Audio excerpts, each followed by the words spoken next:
ഇപ്പോൾ ഞാനിന്ന് വന്നിരിക്കുന്നത് എന്താണെന്ന് വെച്ചിട്ടുണ്ടെങ്കിൽ നമുക്ക് ഒരു പയർ തോരൻ എങ്ങനെയാണ് വെക്കുന്നതെന്ന് നമുക്ക് കണ്ടാലോ. എന്നുവെച്ചാൽ പയർ തോരൻ മാത്രമല്ല, പയർ മാത്രം വെച്ചിട്ടല്ല നമ്മൾ ഉണ്ടാക്കുന്നത്. നമ്മുടെ വീട്ടിൽ പാവയ്ക്കായുണ്ട് കേട്ടോ. ഈ പാവയ്ക്ക മാത്രമായിട്ട് ഇട്ടിട്ട് ഇങ്ങനെ തോരൻ വെക്കുകയാണെങ്കിൽ അതിനൊരു കയ്പ്പുണ്ടാവും. അതിൻ്റെ കൂടെ പയറും കൂടി ഇടുമ്പോൾ കയ്പ്പൊക്കെ നമുക്ക് കുറഞ്ഞു കിട്ടും. അപ്പോൾ ഇപ്പോൾ നമ്മൾ ഈ പയർ തോരൻ വെക്കാൻ വേണ്ടിയിട്ട് പയർ ഇങ്ങനെ അരിഞ്ഞുകൊണ്ടിരിക്കുന്നുണ്ട്. നമ്മുടെ നാടൻ പയറും പാവയ്ക്കായും നമ്മുടെ പറമ്പിൽ നിന്ന് നല്ല പറിച്ചെടുത്തതാണ് ഈ പാവയ്ക്കായും ഈ പയറും. അപ്പം ഞാൻ ഒരു ദിവസം ഇടുന്നുണ്ട് എൻ്റെ ഒരു ഗാർഡനിൽ ഒരു ചെറിയൊരു വ്ലോഗ് ഞാൻ ഇടാം. അപ്പോൾ ഞാൻ ഈ പയർ നമുക്ക് അരിഞ്ഞെടുത്തിട്ട് കാണാം.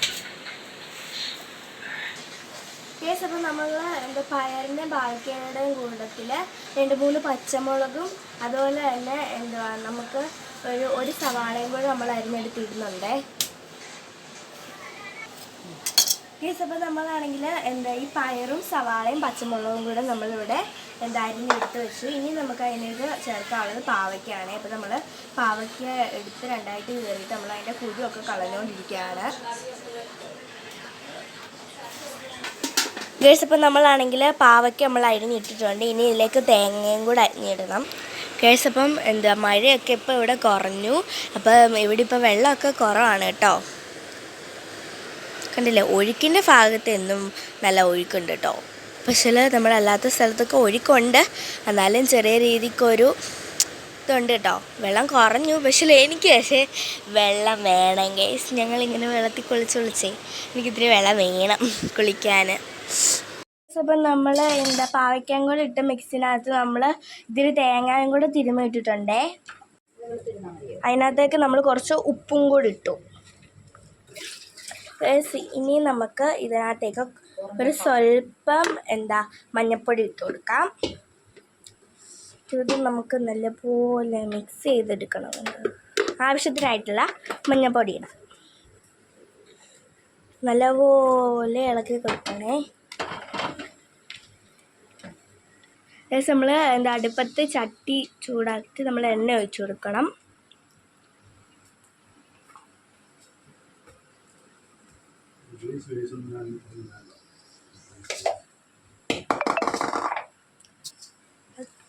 നമ്മൾ കുറച്ച് കടുക് ഇട്ട് കൊടുക്കണം.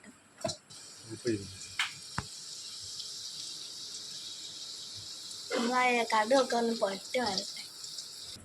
അപ്പോൾ നമ്മുടെ ഈ മിക്സ് എന്ന് പറയുന്നത് നമുക്ക് പയർ, പിന്നെ സവാള, പച്ചമുളക്, പാവയ്ക്ക, തേങ്ങ ഇതെല്ലാം കൂടെ കൂട്ടിയിട്ട് പിന്നെ ഉപ്പും മഞ്ഞൾപ്പൊടി ഇട്ട് നമ്മൾ ഇളക്കി വെച്ചേക്കുന്നതാണ്. അതിലേക്ക് നമ്മൾ കുറച്ച് കരിയാപ്പിലയും കൂടെ ഇട്ട് കൊടുത്തിട്ടുണ്ടേ.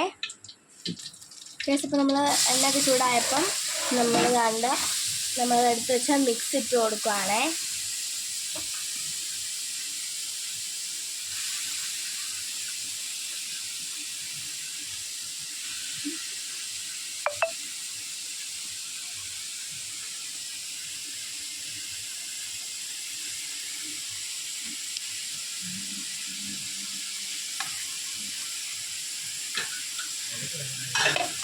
നമുക്കത് ഇളക്കി കൊടുക്കാം.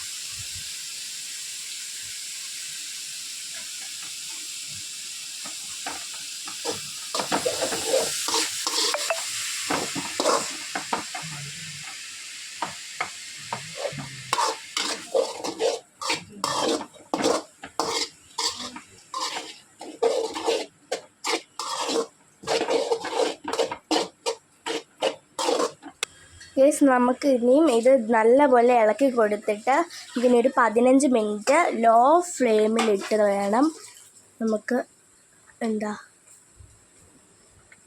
ഇതിനെ അടച്ചു വെച്ച് വേവിക്കാനേ. ഇത് വെന്തിട്ട് നമുക്ക് കാണാം ഗൈസ്. ഇപ്പോൾ നമ്മൾ ഇടയ്ക്കൊന്ന് തുറന്ന് നോക്കിയിട്ട് ഒന്ന് ഇളക്കിയൊക്കെ കൊടുക്കണം ഗൈസ്.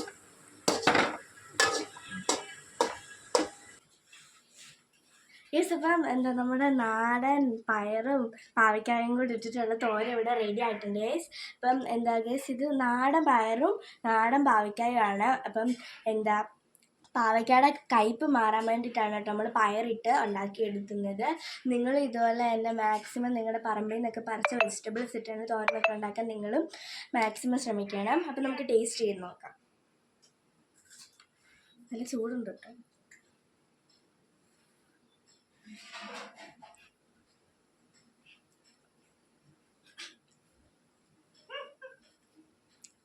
നല്ല ടേസ്റ്റ് ഉണ്ട്. എനിക്ക് ഇഷ്ടപ്പെട്ടു ഗൈസ്. നല്ല ടേസ്റ്റ് ഉണ്ട് ഗൈസ്. നിങ്ങളും ഇതുപോലൊക്കെ ട്രൈ ചെയ്ത് നോക്കുക. അപ്പോൾ പുതിയൊരു വീഡിയോ ആയിട്ട് വരുന്ന എല്ലാവർക്കും ബൈ ബൈ. ആപ്ലും